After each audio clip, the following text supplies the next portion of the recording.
Hello and welcome to one of my audio vlogs. I'm Tommy the Keyblade Master, and it's been a few weeks, so I've decided to sit down and go through a few things that I've seen that kind of ticked me off or made an impression on me. The first thing, I'm going to have to back Nintendo a little bit. Some of the things they have done the last few weeks have kind of ticked me off. But anyways, here they are.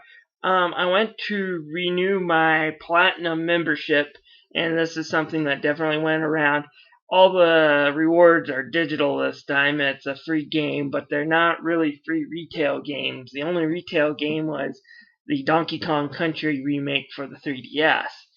And that's kind of a disappointment. I mean, most of them were $5 to $10 games. If you're going to go digital, give us a reward that's worth a little more money, please.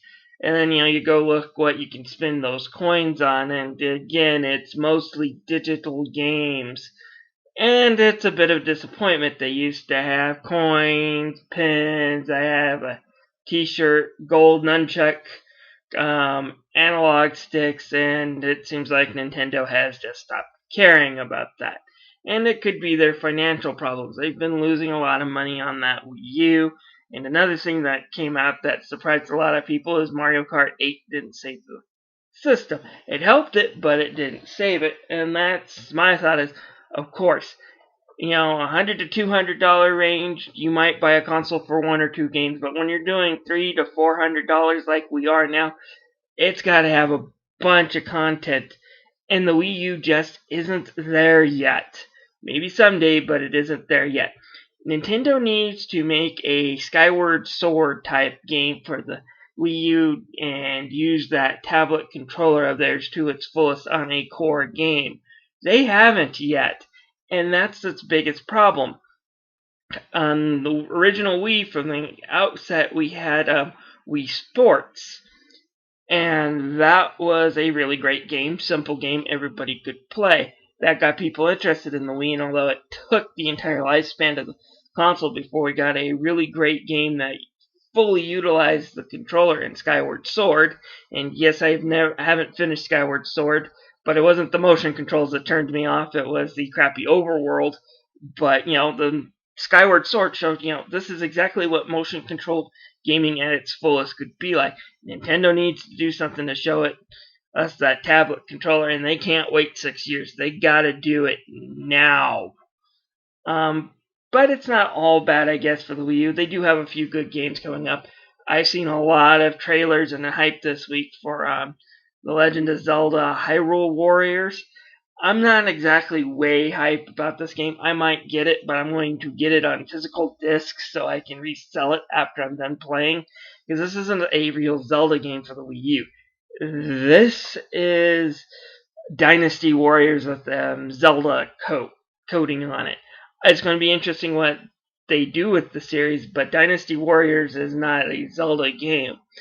If you've never played Dynasty Warriors, think about like 2D beat 'em ups like the X-Men or the Ninja Turtles or Final Fight, but put it in 3D and then put hundreds of enemies around you that make Princess Peach look like she's got a PhD, and you're just there to slaughter them, and you mash the buttons a whole bunch just doing combos. It's kind of fun for about 20 to 25-minute playtime apiece, but after that, it gets kind of dull and repetitive. So, like I said, I'm interested to see what they do with it. I'm not like way hyped about this game. The Zelda game they showed off at E3, which is probably 2 or 3 years are going to be from now before that's released, does have me excited, but Hyrule Warriors not so much. Splatoon I'm kind of interested in seeing. I think that might be a great game. It's going to be a third person shooter game that's going to kind of lack some of the things that third person shooters often have. The gore, the blood, and this time you're going to be using colored ink instead. It looked kind of interesting. I'm still kind of confused if that's going to be a full retail game with a one-player storyline, or if it's just going to be download for like $15 or $20. I hope it's just multiplayer only with $15 to $20 download. I hope it's not online only $60 game, because then I'm not interested in it. But yeah, so Nintendo does have a few good ideas up there, but they really need to get third-party support back. So yeah, I don't really expect the Wii U to do well. It's going to be another GameCube basically. If you like Nintendo games, go play it for that. Otherwise, it's going to be collecting dust. Anyways, in other news, and one of the things that's got me concerned is one of the trends I've been noticing lately on these next gen consoles, Xbox One and PS4, are all these HD remakes of games that came out a year or two ago. Now, I don't mind HD remakes. I have a few. I'm excited for Kingdom Hearts 2.5. I'm going to recommend Tales of Symphonia now that it's on sale this week for $8. They are a great HD collection, but they're games that are 10 plus years old or they're on portable systems getting an upgrade to consoles. What I'm talking about is The Last of Us, Tomb Raider, now Journey's getting these HD ports, and they've just arrived on the PS3 and Xbox 360 less than a year ago, or just a little more than a year ago. So is that going to be the plan now? Our big games are not going to be new games for these systems, but we're going to try to attract people with games they already have, just slightly more polished. I don't get that. I think it's bad. Don't get me wrong, if these were like coming in at the end of the PS4 and Xbox One's life cycle, I would understand that. I guess in some way I could throw in the Halo collection for the Xbox One. That said, it's going through all the Halos, and some of them are over a decade old and do need that repaint, and they're restoring online to Halo 2. So I can understand why hardcore Halo fans are excited about that one, but I'm not really sure that it's a good idea that what they're selling these next-gen consoles on aren't new games, but rather upgrades to old ones. And as I said, I'm just not sure that's a good idea. We need to have new games. So far, the only two games I could see that having even interested in buying an Xbox One or a PS4 is Batman Arkham Knight and the new Assassin's Creed. But that's it. I mean, I don't really see anything on those consoles that I see are must-have by now yet. And both of those games are going to be released sometime over the holiday season, I guess, or early next year. But until we see those, I'm not buying a console, and I'm really not interested in HD ports of games I already own. So, yeah, unless you guys got something else, I'm not really interested in spending $500 on Halo games I already own, or on The Last of Us, which I can purchase now on the console I have. Sorry, not interested.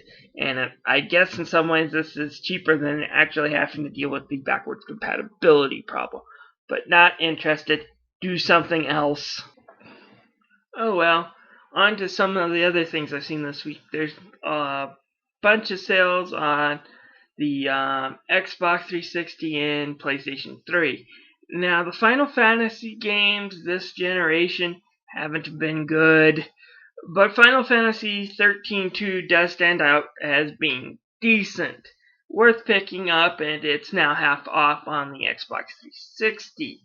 On the PlayStation 3 side, they're having an anime sales and a whole bunch of Japanese games. Devil May Cry HD Collection is on sale for a good price, but the one that I really want people to look at is Tales of Symphonia. If you're an RPG person and you've been disappointed with the Final Fantasy 13 series, as I have been, this game is definitely worth collecting. It's $8 right now if you have a PlayStation Plus membership. I think it usually goes for around $30 to $40. It's a great buy. It's got one epic GameCube game. The original Tales of Symphonia is a really good game. It's kind of epic. It's not really original in the story place when it's not ripping off Final Fantasy X. It's ripping off Final Fantasy V. But it is a really good game. And then it also has a sequel, Tales of Symphonia 2, which is not as good a game, but it's still pretty fun. Provided you can get past that, you'll want to be strangling the two main leads the entire time because they're annoying. But yeah, these are great games. Check them out. I didn't see anything on the 3DS or the Wii U as far as being on sale discount that I really would recommend. But a few weeks ago, Capcom did put up Mega Man Battle Network on the Wii U. If you've never played that game and you've owned a Wii U, you should pick it up. It's a Mega Man RPG. It's kind of got a crazy battle system. It's pretty fun. It's not a perfect RPG, but it's pretty fun. I'd say it's well worth the $8. Go pick it up if you have a Wii U. Anyways, thank you for listening to my little rant. The 4 or 5 people who are probably going to click on this. These are just my feelings on these topics. I'll try to stay more up to date in the future. There hasn't been a lot that really interests me. I don't own any of the next generation consoles, and I know there's a bunch of stuff coming up on them, but I'm not really big on PC gaming, and the next generation consoles have not impressed me enough for their price. Anyways, if you have any comments on this, please write and let me know. Also, click like and please subscribe to my channel. Thank you.